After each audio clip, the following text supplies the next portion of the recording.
네, 제가 어린이들을 데리고서는 그 연합수련회를 인솔했을 때의 일인데 한 10년 전이었나요?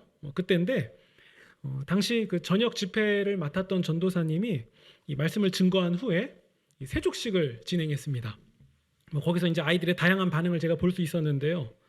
어떤 아이들은 이제 선생님이 발을 씻겨줄 때에 그 간지럽다고 키득대는 아이들이 있었고, 또 어떤 아이들은 뭐 그 아이들이 말로 설명할 수는 없었겠지만 뭔가 이 자신의 발을 씻겨주는 선생님에게 이 뭉클한 무언가를 느꼈던 아이도 보였습니다. 그래서 그 뭉클함 때문에 이 침묵을 지키고 있었다거나 아니면 뭐 어떤 아이들은 눈물을 흘리는 아이들도 있었어요. 뭐 그렇다고 해서 그 키득댔던 아이들이 아무것도 못 느낀 건 아니었을 거예요. 아마도 지금 생각해 보면 무언가 느끼긴 느꼈거든요.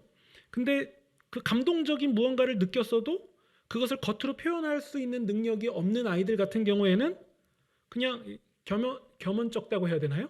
네, 그러니까 뭔가 이렇게 표현을 잘 못하니까 그냥 간지럽다면서 키득대는 그런 상황일 수도 있었다는 그런 생각이 듭니다.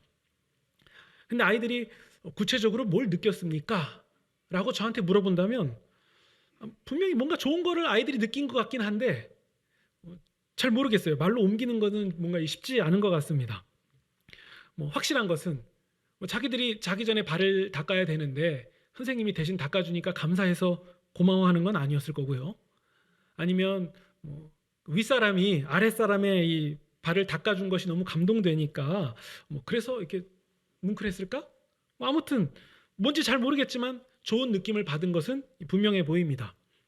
요즘에는 어버이날이나 이런 부모님의 생일날 이 아이들이 부모님께 세족식을 하기도 한대요.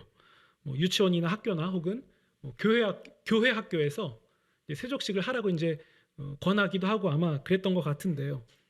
그때 세족식의 의미는 분명합니다. 어버이 은혜예요. 부모님께 감사해서 세족식을 하는 거죠. 근데 그때 이 세족식 가운데서 이 발 씻김을 받는 부모가 갑자기 아이의 손을 딱 잡으면서 안 돼. 너가 나의 발을 씻기지 못한다. 이러진 않을 거예요. 그렇죠? 분명히 고마울 거예요. 그걸 받으면서 고마울 거예요. 물론 부모가 베풀어준 은혜에 비하면 아이가 발 씻겨주는 건 그거 아무것도 아닌 거지만 근데 받는 당사자는 그게 굉장히 고마울 거예요. 네. 그러면 이런 관점에서 볼 때 오늘 우리가 읽은 본문에 나오는 세족식은 어떤 의미일까? 네, 그걸 한번 보려고 하는데요. 이 요한복음 13장은 이 세족식의 원조가 나옵니다. 그러니까 다른 그 마태마가 누가복음에는 찾을 수 없는 요한복음에만 나오는 이 기사인데요. 예수님이 제자들과 저녁 먹는 중에 자리에서 일어나십니다. 그리고서는 겉옷을 벗고서는 수건을 가져다가 허리에 두르십니다. 어떤 학자들은 이 복장, 이 상태가 노예의 모습이라고 하거든요. 겉옷을 벗고 그리고 허리에 수건을 두르는 행위 자체가 이 노예의 모습이다 이렇게 얘기도 합니다. 근데 아무튼 예수님은 이 대야에 물을 떠서 제자들의 그 발을 씻으시고 그리고 그 허리에 두른 수건으로 발을 이제 물기를 이제 닦아 주셨습니다. 근데 이 일은 그 상황은 아주 당황스러운 일이었어요. 왜냐면요. 이 기록에 의하면 아무리 그 유대 사회에서 주인과 종의 관계라 할지라도 그 윗사람이 아랫사람의 발, 윗사람 아랫사람도 떠나서 누군가의 발을 닦아준다는 것은 없는 일이거든요. 그러니까 주인이 종에게 시킬 수 있는 일이 아예 아닌 거예요.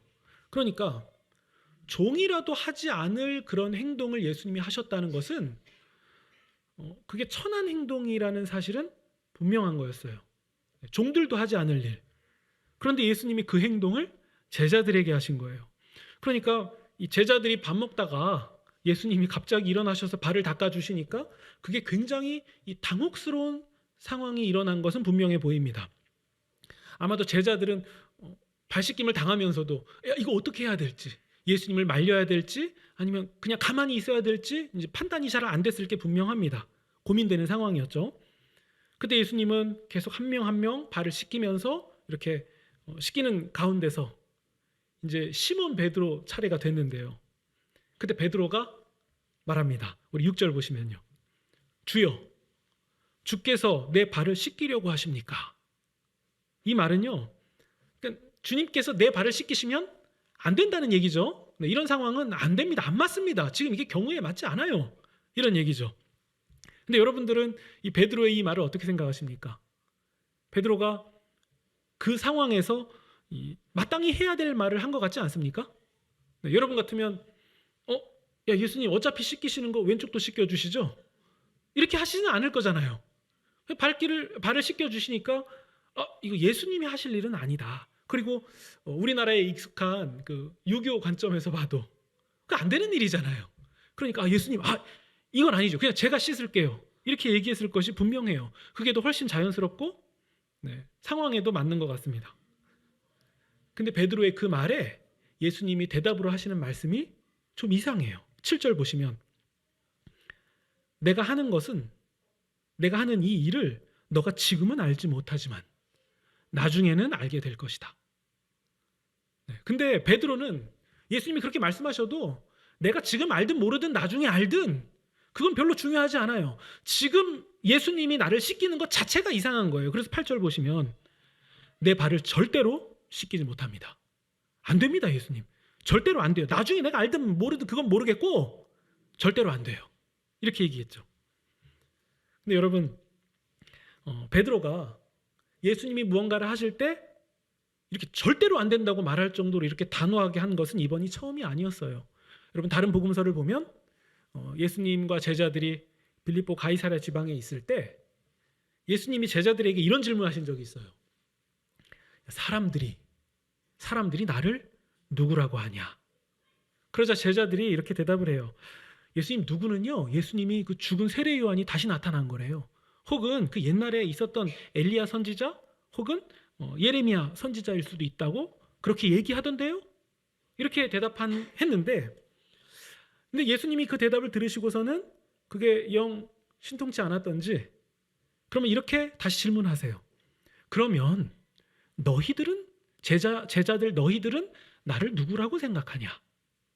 그때 베드로가 그 질문을 받자마자 바로 이렇게 대답을 합니다. 주는 그리스도시요 살아계신 하나님의 아들이십니다. 근데 베드로의 이 대답은 굉장히 놀라운 대답이었어요. 예수님도 베드로의 그 대답을 듣고서는 이렇게 설명을 해주세요. 너 되게 놀라운 대답한 거다. 네가 한 그 말은 하늘에 계신 하나님께서 깨닫게 해주신 거야. 하나님이 알려주셨기 때문에 너가 나를 향해서 주는 그리스도시요 살아계신 하나님의 아들이라고 고백할 수 있었던 거야. 그런데 여기까지는 아주 그림이 멋져요. 예수님이 질문했고 베드로가 대답했어요. 근데 그 다음이 이상한데요.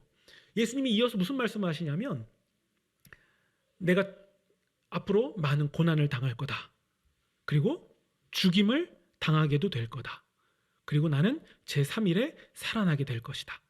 이렇게 말씀하시니까 베드로가 예수님의 그 말씀을 듣고서는 예수님을 붙잡고서는 한쪽 구석으로 몰아서 혼내키듯이, 물론 우리가 보는 이 한글 성경을 보면 좀 뭔가 이게 예수님의 입장을 생각해서 좀 완곡하게 번역을 했는데 사실 그대로 보면 항변하면서 얘기해요. 지금 그게 무슨 말씀이냐고. 예수님, 그게 뭔 말씀이에요? 무슨 고난을 당하고 죽임을 당해요. 그게 무슨 말씀입니까? 이렇게 얘기를 해요. 그러면서 그런 일이 일어나서는 안 된다고 예수님을 다그치듯이 이렇게 말렸습니다. 근데 베드로가 왜 그렇게 했냐면요. 진짜 그런 일이 일어나면 안 되니까요. 물론 예수님이 죽으신다, 고난을 당하신다 이런 얘기를 들으면 마음은 슬퍼요. 그래서 혹시 베드로가 슬프니까 그래서 안 된다라고 얘기했을까요? 물론 그런 부분도 없지 않아 있었겠죠. 예수님이 고난 당하시는 게 슬플 수도 있었을 거예요. 하지만 성경 맥락을 보면 꼭 그것 때문에 그렇게 한 것은 아니었습니다. 베드로를 비롯해서 다른 제자들은 이미 딴 생각을 하고 있었거든요. 그게 뭐냐면 예수님의 나라에서, 예수님이 이루시는 그 나라에서 누가 큰 자가 될 거냐. 그게 마음에 있었던 거예요.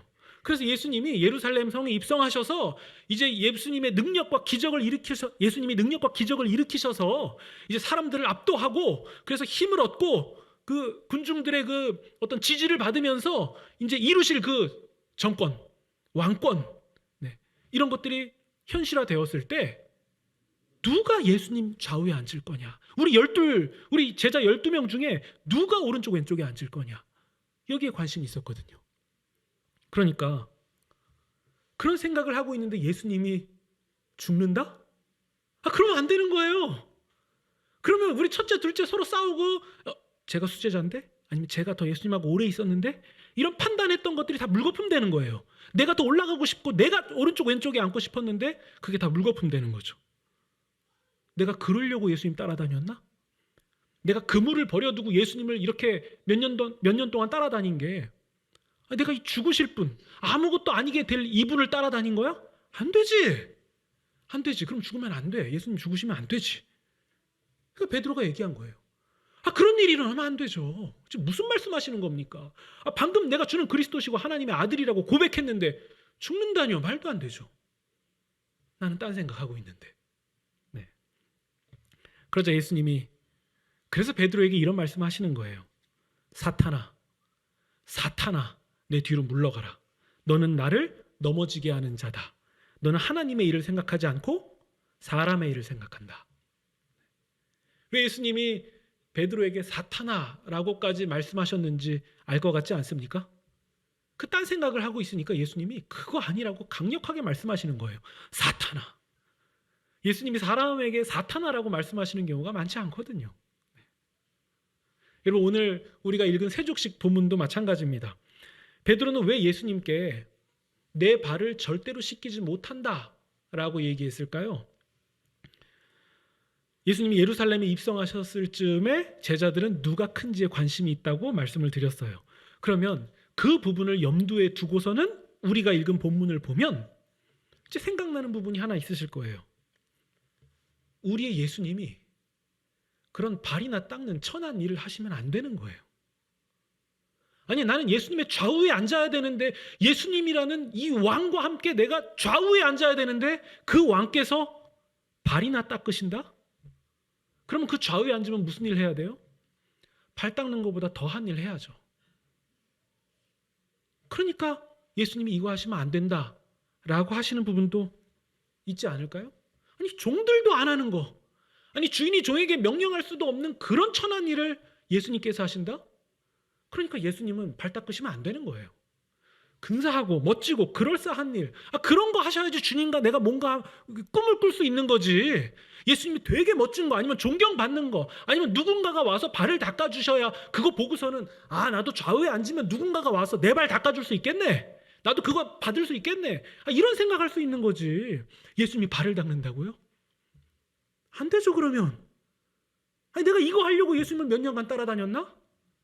말도 안 되는 거지. 그러니까 예수님 절대로 내 발 닦일 수 없습니다. 예수님 이거 하시면 안 돼요. 이렇게 말하는 베드로의 심정이 이해가 되는 부분이 있는 거예요. 근데 우리가 9절 뒷부분을 보시면요. 근데 예수님이 사탄아라고 말씀하셨던 것과 비슷하게 굉장히 단호한 말씀을 하세요. 내가 너를 씻겨주지 않으면, 내가 너의 발을 씻기지 않으면 너는 나와 상관이 없다. 근데 사실 이 말도 되게 아찔해요. 내가 좌우에 앉아야 되는데 내가 예수님하고 상관이 없다고? 그것도 안 되지. 그러니까 베드로가 뭐라고 얘기하겠습니까? 그러면 제 머리와 온몸을 그냥 다 씻겨주십시오. 나 가장 상관이 있어야 되니까요. 이렇게 볼 수 있는 거 아닙니까? 그렇죠? 근데 예수님은 베드로의 말에 내가 너를 씻기지 않으면 너는 나와 상관이 없다라고 단호하게 말씀하셨습니다. 근데 예수님이 이렇게까지 단호하게 말씀하신 이유가 뭐냐면요. 그리고 예수님이 베드로의 발을 씻기시려고 이렇게 단호하게 말씀하시기까지 씻기려고 하신 이유는 뭐냐면요. 14절 15절에 나옵니다. 14절 보시면요. 주와 선생인 내가 너희의 발을 씻겼으니 너희도 서로 발을 씻겨주는 것이 맞다. 15절 내가 너희에게 행한 것 같이 너희도 그대로 하라고 본을 보여준 거다. 너희들 그대로 하라고 내가 본을 보여준 거다. 그럼 예수님이 발을 씻기시면서 제자들에게 기대하신 것은 무엇입니까? 너희도 서로 발을 씻겨줘라. 그게 예수님의 나라예요. 그럼 여러분, 제가 여러분께 이런 질문 한번 드려볼게요. 발 씻겨주는 나라에 가고 싶으십니까? 그 이상하잖아요. 그럼 우리도 똑같이 제자들처럼 마음을 가질 수 있어요.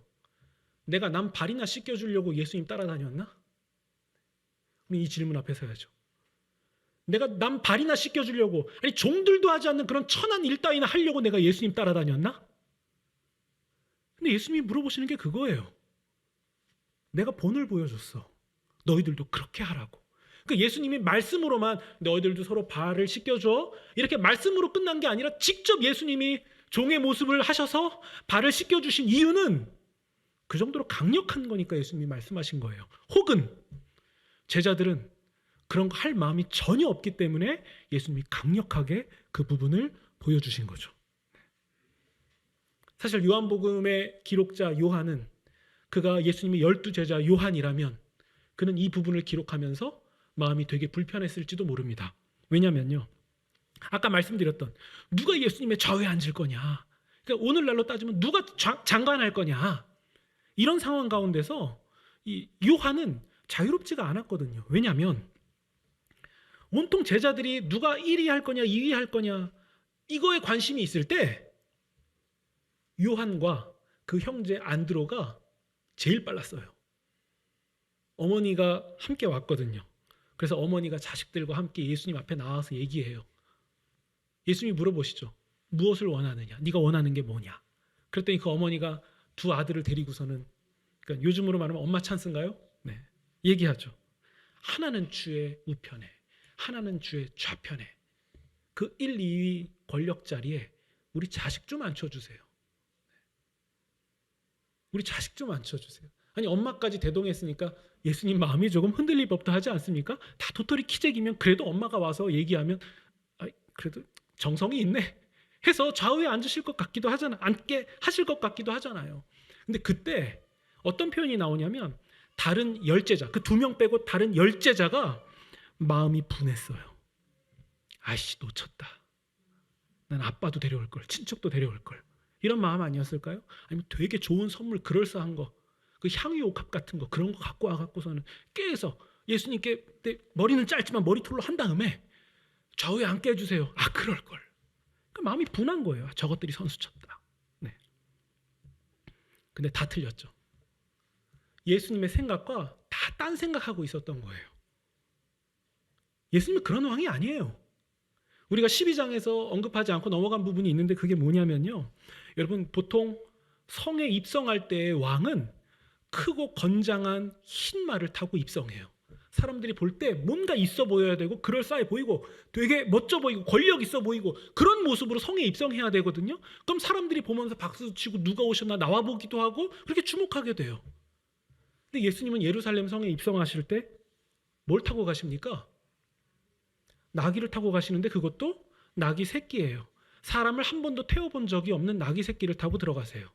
그러면 아 예수님은 겸손의 왕이시니까, 우리는 이런 것을 하도 많이 배웠으니까 그걸 깔고 보지만 그냥 그거 다 빼고 상상해 보세요. 사람을 태워본 적 없는 나귀예요.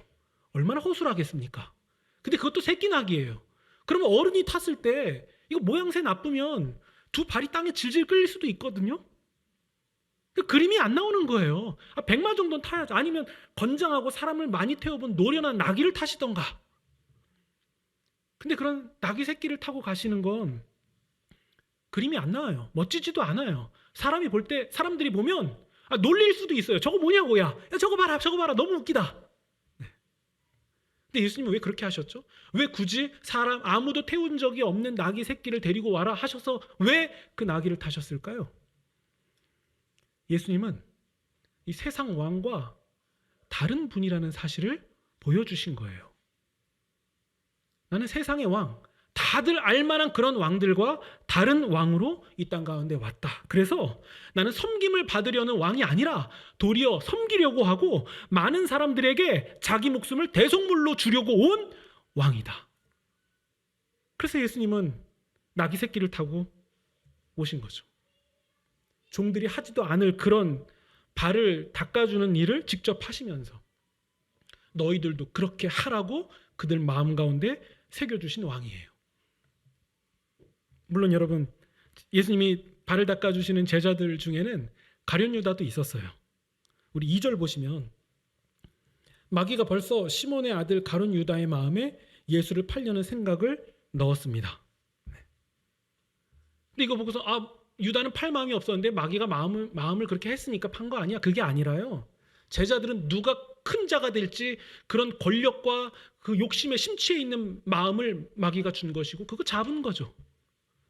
마귀가 가룟 유다를 유혹한 거예요. 야, 팔아. 저런 왕이야. 너 저 나귀 타고 저렇게 볼품없이 가는 저분을 왕으로 모시려고 너 한 거야? 팔어. 근데 가룟 유다도 그 마음이었던 거예요. 잡았죠. 맞아. 팔자. 내가 당했어. 몇 년을 같이 따라다녔는데 죽는다고? 당했어. 그러니까 잡았죠. 근데 예수님이 어떻게 하십니까? 그 가룟 유다가 그렇게 할 것을 아시면서도 예수님은 그의 발을 닦아주십니다. 우리 11절 보시면요. 예수님이 이 중에 깨끗하지 않은 자가 있다라고 말씀하시면서 마치 유다가 듣게끔, 유다에게 들리게끔 경고의 말씀을 하셨는데 이 말씀을 왜 하셨겠습니까? 이 유다도 돌이켜서 그렇게 하지 않기를, 그리고 유다를 사랑하시는 마음으로 하신 게 분명합니다. 그러니까 예수님의 세족식은 예수님을 팔려고 하는 유다마저도 포함되어 있었던 거예요. 그러면 여러분, 우리가 이 세족식 사건을 어떻게 적용할 수 있겠습니까? 우리 이 질문 앞에 서야죠. 예수님은 어떤 왕이시냐? 우리가 믿는 예수님은 어떤 왕이시냐? 이 부분에 주목하시면 좋겠어요. 가룟 유다가 예수님을 팔려는 생각과 그 손을 잡은 이유 뭐겠습니까? 내 생각에는 그냥 기적을 일으키시고 능력을 베푸셨던, 아니 죽은 자도 일으켜 세우셨던 저런 능력이 있는 분이 예루살렘 성에 입성하시면 그럴싸한 거 만드시고 뭔가 번듯하게 멋지게 남들 다 그냥 나 저기 편에 설래 라고 할 만큼 그렇게 하셔서 우리에게도, 특히 12제자에게는 좋은 권력도 주시고 하시면 너무 좋은데 그럴 마음이 없으시잖아요. 죽는다고 하시잖아요. 고난당하신다 하잖아요. 그러려고 따라다닌 거 아닌데. 그러니까 가룟 유다가 솔직히 이런 생각 들었겠죠. 이건 아니다. 여러분, 가룟 유다가 너무 나빠서 그런 게 아니라 여러분이라고 생각해 보세요. 여러분의 생업과 모든 걸 다 내려놓고서는 예수님을 3년간 따라다녔어요. 근데 기껏 예수님이 하신다는 말씀이 나 죽을 거야. 나 죽어. 재물이 될 거야. 이런 얘기하시면 속았다. 지금이라도 줄 다른 데 타야겠다. 대제사장이나 뭐 이런 종교 지도자들 편에 서면 저쪽에서는 뭐라도 주겠지. 그런 생각 안 들었을까요? 가룟 유다가 그런 생각이 든 거예요. 줄 잘못 썼다. 계산 빠른 자였잖아요. 향유 옥합을 보고도 저거 300데나리온 나올 거라고 판단 빠르게 서는 사람이잖아요. 그러니까 예수님 편에 서면 이거 개털된다. 뭐라도 해야지. 그 생각 들었을 게 분명합니다. 근데 이건 가룟 유다뿐만이 아니었어요. 다른 제자들은 끝까지 나는 주님을 따라가겠다. 말은 했죠. 베드로도 나 주님 죽으시는 길 나도 가겠다고. 근데 그게 안 되는 거였죠. 왜냐하면 그 죽으시는 길 가겠다는 그 말은 정말 십자가의 길이 아니라 예수님이 영광에 이르는 그 길을 향해서 같이 가겠다는 의미였잖아요. 다 예수님은 군사적, 정치적으로 압도적인 힘과 능력을 보여주시는 그런 왕으로 믿었습니다. 근데 예수님은 어떤 분이죠? 오늘 본문에서 예수님이 직접 몸소 보여주시잖아요. 종들도 하지 않을 그런 일들을 제자들에게 하시면서 예수님을 믿는 사람들은, 주를 그리스도시요 살아계신 하나님의 아들이라고 믿는 자들은 서로 이렇게 발을 닦아줘야 된다라고 말씀하시는 분이에요. 여러분, 정말 그런 분이 좋아요? 여러분이 믿는 예수님이 정말 그런 분인 거 괜찮아요? 아니 기껏 우리가 예수님 믿는다고 해서 우리도 나름대로 뭐 제자만큼은 아니어도 나름대로 포기한 것들 많잖아요. 신앙생활 한다고. 술도 먹으면 안 돼. 담배도 피면 안 돼. 일요일마다 나 여행 가고 싶은데 그것도 자꾸 제약받아. 뭐가 자꾸 불편해. 이런 직업까지면 안 돼. 저러면 안 돼. 그거 많이 포기했잖아요. 근데 그거 다 포기했더니 예수님이 너 남의 발 씻겨줘야 돼 이러면 그래도 예수님 끝까지 따라가실 거예요? 여러분들이 정말 원했던 그 왕은 남 발이나 닦아주는 그런 왕이에요? 그런 예수님 믿는 거예요? 이 질문 앞에 서야 된다는 거예요. 우리가 믿는 예수님이 그런 분이라는 사실을 우리가 받아들여야 된다는 거예요. 여러분, 세족식은 마냥 겸손의 왕, 짠한 거야, 좋은 거야. 와, 멋지지 않아? 온 세상 창조주께서 발을 닦아주신대. 와, 이런 사건이 아니에요. 우리가 따라가는 그분이 발 닦아주시는 분이에요. 그 되게 이상한 거예요. 이사야는 그래서 이렇게 예언합니다. 그는 고운 모양도 없고 풍채도 없은즉 우리가 보기에 흠모할 만한 아름다운 것이 없는 분이다. 우리가 믿는 예수님이 바로 그런 분이에요. 그러니까 우리가 예수님 믿으면 인생이 술술 풀리고 사업이 성공하고 인생 대박 나고 시험에 척척 합격하고 이렇게 된다고 말하면 그거 안 되는 거예요. 그거 안 되는 거예요. 그거 제자들이 한 얘기 아니에요? 제자들이 바라고 기대했던 거 아니에요? 근데 예수님은 그런 제자들에게, 그런 제자에게 뭐라고 말씀하십니까? 사탄아, 너는 나와 상관이 없는 거야. 자꾸 그런 얘기하면 너는 나와 상관이 없는 거야. 그건 예수님을 믿는 목적도 아니고 예수님이 이 세상에 오신 이유도 아니고 예수님이 우리에게 보여주신 본도 아니에요. 예수님 분명히 말씀하셨어요.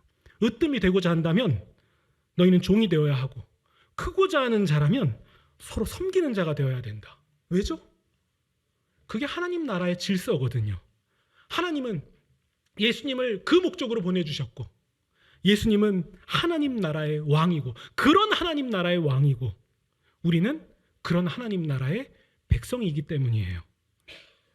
그러니까 우리는 세족식을 보고서는 다른 생각을 하고 있지는 않았는지 이것을 점검해 보셔야 돼요.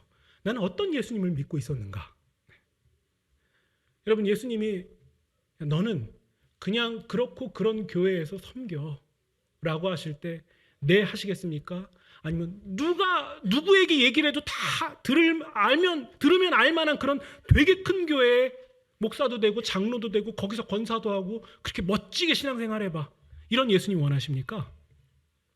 예수님이 너는 그냥 그렇고 그런 교회에서 신앙생활해 라고 하실 때 알겠습니다 주님, 이렇게 대답하실 수 있습니까? 혹시 우리는 여기서 예배 드리면서 더 그럴싸한 거, 이름만 들어도 다 알만한 그럴싸한 목사와 그런 되게 멋진 곳에서 신앙생활하고 싶다, 그렇게 될 거다라는 생각하고 계신 거 아닙니까? 그렇게 되면 좋죠.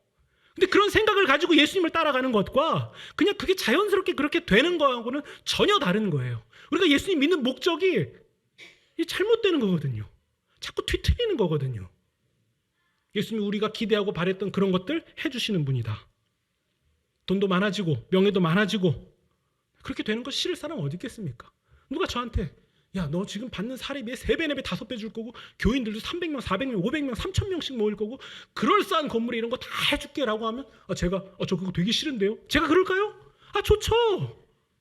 저 그거 저 이 속에서 원하는 부분 있죠. 제가 여기서 넥타이 메고 설교하니까 저는 그런 것과 상관이 없습니다, 이렇게 교양으로 말하겠지만 제가 없겠습니까? 죄인인데?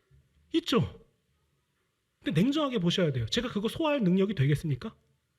저는 안 넘어질까요? 저는 유혹 안 당할까요?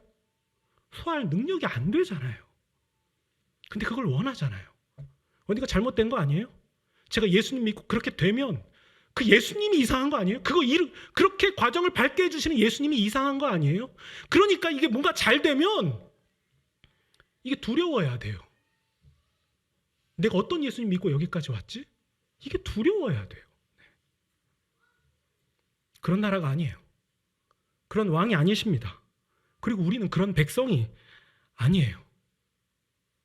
다 가졌다고 생각했는데, 다 잘됐다고, 다 형통했다고, 다 성공했다고 생각했는데 예수님이 우리 앞에 나타나셔서 사탄아 라고 얘기하면 다 끝나는 거예요. 진짜 큰일 나는 거예요. 사탄아.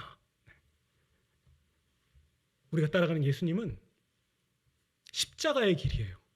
죽으시러 가는 길을 가시는 예수님을 따라가는 길이에요.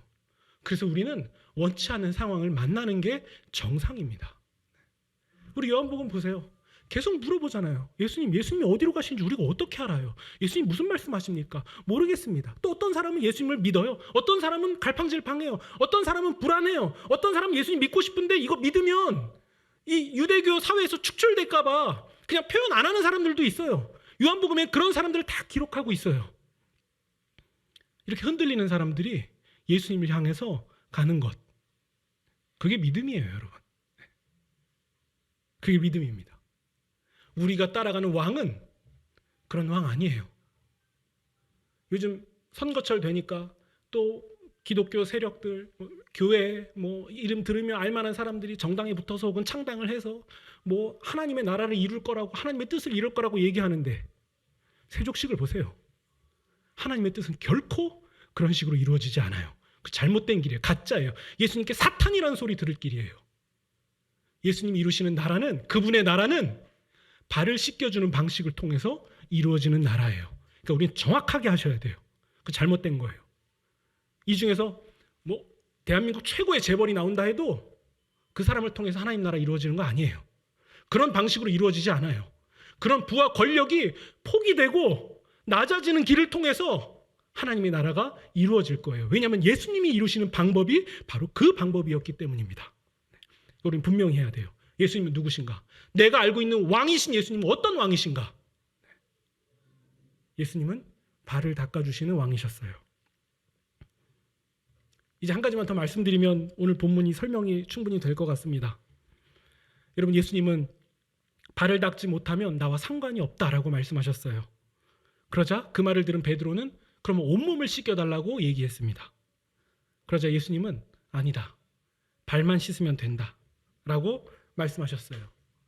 근데 여러분, 우리가 요한복음 이해하던 그 방법들을 한번 생각해 보시면, 여러분, 이 발 씻기는 장면이 이번이 처음이 아니죠? 예수님이 발 씻김을 받으신 적이 있었어요. 우리 향유 옥합 사건에서 봤죠? 마리아가 예수님께 와서 옥합을 깨고 머리털로 예수님의 발을 닦아드렸습니다. 근데 그 사건은 예수님의 죽으심과 깊은 연관이 된 사건, 깊은 연결이 된 사건으로 받으셨고 또 설명해 주셨습니다. 그러면 이번에 예수님이 제자들의 발을 씻겨 주실 때 그 마리아가 발을 씻겨 드리신 사건과 같이 이해해 보면 예수님이 발을 씻겨 주시는 사건은 어떤 의미가 되겠습니까? 예수님은 제자들을 예수님의 죽음에 동참시키셨던 의미가 거기서 드러나는 거예요. 그러니까 예수님이 발을 씻겨 주신 것은 그냥 위생 관리하신 게 아니라 이제 예수님이 앞으로 십자가를 향하여 가실 때에 그 십자가를 향하신 죽으심과 이 제자들이 연결되게 하시려고, 예수님의 죽으심의 그 구속의 능력을 제자들에게 입혀주시려고 예수님은 제자들의 발을 닦아주신 거예요. 어쩌면 세족식에 담겨있는 의미 중에 가장 큰 부분이 바로 이 점이 아닐까 생각이 듭니다. 예수님의 죽으심에 동참이 된 것, 제자들은 원치 않았지만 그러시면 안 된다고 얘기하지만 예수님이 단호하게 말씀하시면서 기어코 발을 씻기신 것은 그들을 강력하게 구원하시고자 하는 예수님의 마음과 뜻이 드러난 것이고 예수님이 그 일을 하신 거죠. 죽으심에 동참됐다는 것은 결국 부활의 영광에도 동참된다는 뜻입니다. 예수님은 이 일을 위하여서 오신 거예요. 그러니까 겸손, 그것도 있어요. 사랑, 그것도 있어요. 낮아짐, 그것도 있어요. 근데 우리가 요한복음의 목적을 잊으시면 안 됩니다. 생명을 주러 오신 분이고 영생을 주러 오셨다는 사실을 우리는 잊으시면 안 됩니다. 세족식에 담겨있는 그 의미는 예수님이 사랑하시는 그들을 예수님의 죽으심과 연합시키신다. 그래서 예수님이 부활하신다. 바로 그 의미입니다. 여러분, 생각해 보세요. 발 닦아주는 일이 비천한 일입니까? 아니면 대속제물이 돼서 고난과 고초를 당하시고 목숨을 버리시는 일이 비천한 일입니까? 십자가의 길이죠. 예수님은 발 닦아주는 정도도 아니고 목숨을 버리러, 그 수많은 고초를 당하시러 오신 왕이다. 우리가 바로 그 예수님을 믿는 거예요. 그러니까 우리가 그 예수님을 생각하면서 그 예수님과 결이 같지 않으면 아무리 근사하고 멋있어도 그거 다 가짜예요. 예수님께 사탄이라는 소리 들을 그런 일들입니다. 그러니까 예수님은 결국 십자가를 향하여 가시는 그런 단호함을 보여주신 것이고, 우리는 이런 예수님을 모시고 어떤 꿈을 꾸는 것이 옳은가, 이 점을 생각해야 된다는 거죠. 여러분, 제자들은 안 된다고 했어요. 하지만 예수님은 제자들의 의사와 상관없이 그 일을 하셨습니다. 근데 여러분, 그 사건에도 이 부분에도 담겨 있는 부분이 있어요. 제자들의 마음은 누가 큰 자가 되려고 할지에 있었어요. 누가 권력을 더 가질 것인가. 혹자는 예수님을 팔아버리려는 마음도 있었어요. 근데 여러분, 그런 제자들에게 구원이 발생할 수 있는 이유는 무엇인지 아십니까? 제자들의 그런 상태, 그런 어떠함, 그런 생각 때문이 아니라 예수님이 그런 그들과 다른 생각을 가지고 계시기 때문에 그들에게 구원이 발생할 수 있었던 거예요. 그러니까 예수님이 우리와 다른 생각을 가지고 계셔야만 우리가 구원에 이르게 됩니다. 그 예수님의 다른 생각은 우리를 결국 사랑하시는 그 길이라는 사실이죠. 여러분, 예수님이 가시는 길은 서로 섬김의 나라, 서로 사랑의 나라예요. 그게 영광입니다. 예수님이 이루시는 영광은 바로 그 길이에요. 그러니까 우리가 다시 한번 우리를 점검해야 돼요. 내가 혹시 예수님을 향하여 가는 길에 우리의 불순물을 섞고 있는 거 아닌가? 나의 검은 속내를 거기에 투영해 놓고서는 예수님이 그거 이뤄주시면 성공하는 거고 그거 안 되면 안 되는 거다라고 말하고 있는 거 아닌가? 우리가 어떤 예수님 따라가야 되는지를 분명하게 해야 되죠. 그러니까 예수님과 다른 생각은 여러분 다 틀린 거예요. 확실하게 틀린 거예요. 그럼에도 우리에게 소망이 있는 것은 예수님이 우리의 생각과 다르시다. 예수님이 우리의 생각과 다르시다. 마치 부모가 자녀가 가진 생각과 부모가 가진 생각이 달라서 그 자녀를 인도하고 키워낼 수 있듯이 예수님의 생각은 우리의 생각과 다르시다. 그래서 우리가 헛발질하는 우리에게 소망이 있는 거예요. 그래서 여전히 헛발질하고 이 얘기를 듣고 예배당 바깥으로 나가도 여전히 이전에 했던 것과 똑같은 습관과 생각에서 벗어날 수 없지만 그런 연약한 우리에게 소망이 있는 것은 예수님이 우리와 딴 생각을 하고 계시기 때문이에요. 가룟 유다처럼 극단적으로만 가시지 않으면 돼요. 예수님 팔아버리고 예수님을 떠날 마음만 먹지 않으시면 돼요. 틀려도 많이 잘못해도 예수님한테 사탄이란 소리 들어도 그냥 베드로처럼 예수님 곁에 머물러 있으면 돼요. 그러면 예수님 3번이고 부인하고 나 모른다고 해도 예수님은 그 베드로 찾아가셔서 3번 똑같이 물어보시면서 다시 일으켜 세워주실 거예요. 왜냐하면 예수님은 베드로와 다른 생각을 하시기 때문이죠. 우리에게 중요한 것, 그럼 우리에게 정작 중요한 것은 맞고 틀리냐가 아니에요. 내가 지금 신앙적으로 잘하고 있냐, 완벽하냐, 이게 중요한 게 아니에요. 예수님이 우리와 딴 생각하고 계시냐, 이게 제일 중요한 거예요. 예수님이 우리와 딴 생각하고 계시냐. 믿음은 겸손한 왕을 따라가는 거예요.